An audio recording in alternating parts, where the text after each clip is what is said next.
சொல்லுவீங்களா? அக்கா என் நம்பர தவறா நீங்க ஓட்டு போட சொல்லுவீங்களா? புரியலையேப்பா என்ன சொல்றீங்கன்னு எனக்கு புரியலையே. ஹாய் அக்கா. Hi, hi. அப்புறம் வந்து இங்க இந்த மாரி தோட்டம் தான் இருக்கு. அடுத்து பார்த்தீங்கன்னா, இங்க என்ன இருக்குன்னு பார்த்தீங்கன்னா, லைக் டன் அக்கா. ஓகே, ஓகேப்பா. நான் அத பேசிட்டு இருக்கிறது வந்த உடனே ஏதாவது இடையில கமெண்ட் படிக்கும்போது அந்த எதுலேருந்து பேசுனேங்கிறதே மறந்துடுறேன். அப்புறம் இங்கே மாந்தோட்டத்துக்கு வந்து நான் இப்போ இந்த 1 வருஷமா 1½ வருஷமா என்ன வேலை பார்க்குறேன்னு பார்த்தீங்கன்னா, ஃபஸ்ட்டு நான் எடுத்தது முதல்ல போன வேலை என்ன வேலைன்னு பார்த்தீங்கன்னா, தென்னம்பிள்ளைக்கு புல்லு வெட்டுற வேலைக்கு தான் நான் ஃபஸ்ட்டு இங்கே போனேன். தென்னை மரத்துக்கு புல்லு வெட்டுற வேலை ஒரு 3 மாதம் நான் பார்த்தேன். அக்கா ஒரு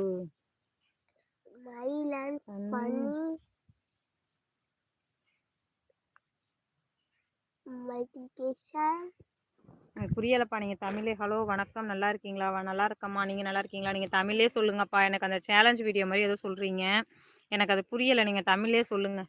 அதான் நான் கமாண்ட்லேயே எனக்கு கமாண்ட் லைனாக வரும்போது எனக்கு படித்து சொல்ல கஷ்டமாக இருக்குன்னு சொல்லி தான் நான் தமிழ்லே கமாண்ட் பண்ணுங்கன்னு. சாப்பிட்டியாம்மா? மதியம் சாப்பிட்டாச்சுண்ணா. நீங்கள் சாப்பிட்டீங்களா? எப்படி இருக்கீங்க?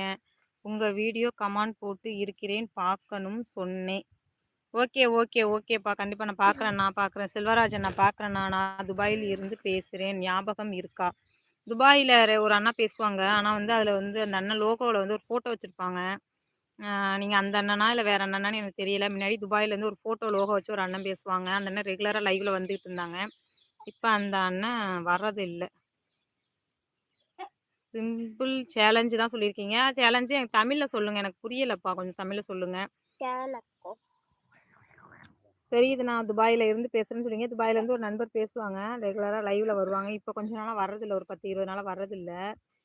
அதனால் அந்த அண்ணனா என்னன்னு எனக்கு தெரியலை. அப்படின்னா சொல்லுங்கள். ஊன்னு சொல்லுங்கள். நான் முன்னாடி உங்ககிட்ட பேசியிருக்கேம்மா. ஓகேண்ணா. ரெகுலராக பேசுகிறவங்க நிறைய பேர் இருக்காங்க. ஆனால் துபாயிலேருந்து எனக்கு ஒரு அண்ணன் பேசுவாங்க. ரெகுலராக முன்னாடி கமெண்ட்லாம் சொல்லுவாங்க. அதனால் கேட்டேன். அதில் ஆனால் லோகோ வேறு மாதிரி இருந்துச்சு. இதில் வெறும் எம்முன்னு போட்டிருக்கா. அதுக்காக தான் நான் கேட்டேன். பிள்ளைகள் நல்லா இருக்காங்க. எல்லாருமே நல்லா இருக்காங்கண்ணா. நீங்கள் நல்லா இருக்கீங்களா? துபாயில் வேற மழைன்னாங்க. என்னோட கமெண்ட் நீங்கள் படிக்கவே இல்லை. 2 போட்டிருக்கேன். அதை நீங்கள் படிக்கவே இல்லை. சரி ஓகே. நீங்கள் படிக்காட்டி பரவாயில்ல. நான் போயிட்டு வரேன். ஐயோ கோவப்படுறாங்க. ஆமாம் அதுதான்மா. ஓகே. அடி ஏடி போடி என்னம்மா சொல்லியிருக்கீங்க?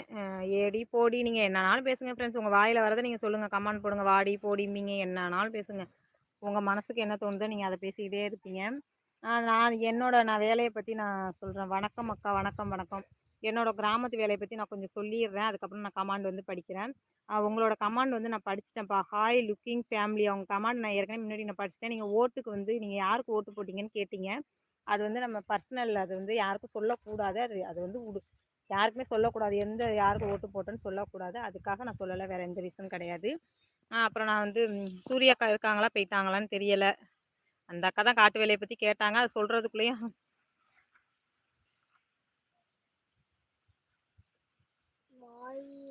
அதெல்லாம் ஒரு சேலஞ்ச். ஆனால் வாயில் துப்பட்டா கட்டி நீங்கள் பேசுகிற நாங்கள் கவனி அக்கா. நீங்கள் காட்டு வேலையை சொல்லுங்கள். அதை நாங்கள் வந்து ஃபஸ்ட்டு வந்து பண்ணை பிரிக்க போனோம். அந்த சேலஞ்சு பண்ணுற அளவுக்கு கூட எனக்கு தைரியம் இல்லைண்ணா. அதை வந்து நான் சொல்லிடுறேன். சேலஞ்சு காட்டு வேலைக்கு நாங்கள் வந்து தென்னம்பிள்ளைக்கு வந்து ஃபஸ்ட்டு நாங்கள் பண்ணை பிரிச்சுட்டு இருந்தோம்ப்பா. தென்னம்பிள்ளைக்கு வந்து நாங்கள் ஃபஸ்ட்டு பண்ணை பிரிப்போம். அதுக்கு அடுத்து பார்த்திங்கன்னா என்ன பண்ணுவோம்னா, மாமரத்துக்கு வந்து பண்ணை பிடிச்சோம். அப்படியே ஒவ்வொரு மாதம் ஒவ்வொரு இதாக வரும். அது ஏகப்பட்ட இடம். ஒரு 20, 30 ஏக்கர் இருக்கிற இடத்துல நாங்கள் வந்து அதெல்லாம் பண்ணுவோம். அதுக்கடுத்து என்ன வச்சோன்னு பார்த்தீங்கன்னா, தென்னை மரத்துக்கும் மாமரத்துக்கும் சேர்த்து சாணி உரம் ஃபஸ்ட்டு வைப்போம். அந்த குழி நோண்டி சாணி உரம் வைப்போம். அதுக்கடுத்து பார்த்தீங்கன்னா, ஓகே அக்கா. Hi hello I am Anil. அப்புறம் அதுக்கடுத்து என்ன பண்ணுவோன்னா, அதுக்கப்புறம் இந்த உரம் இங்கிலீஷ் உரம் சொல்லுவாங்கள்ல, அந்த யூரியா, சல்ஃபேட் இந்த இதெல்லாம் கலந்து அது ஒரு உரம் வைப்போம். அதுவும் குழி நோண்டி அதுக்கப்புறம் வைப்போம். இதை ஃபஸ்ட்டு எல்லாம் வச்சு முடிச்சிருவோம். அதுக்கடுத்து ஓசு விரிப்போம். சொட்டு நீர் ஓசு தான். இங்கே எல்லாமே வாய்க்கா போட்டு தண்ணி பாய்க்கிறது கிடையாது. எல்லாமே சொட்டு நீரில் தான் இங்கே எல்லாமே தண்ணி பாயுது. இங்கே வந்து கிணத்து பாசனம் தான். அந்த மாதிரி பம்பு செட்டு அந்த மாதிரிலாம் எதுவுமே இந்த ஏரியாவில் கிடையாது. எல்லாமே கிணத்து பாசனம். அது போக வானம் பார்த்த பூமி அந்த மாதிரி ஏரியா தான் இங்கெல்லாம். அப்புறம் வந்து நாங்கள் சொட்டு நீர் ஓசு வந்து விரிப்போம். விரித்து அதுக்கடுத்து அந்த ஓஸை ஃபுல்லாக சரி பண்ணுவோம். சரி பண்ணுறதுனா எப்படின்னா, டேப்பு ஓட்டணும்.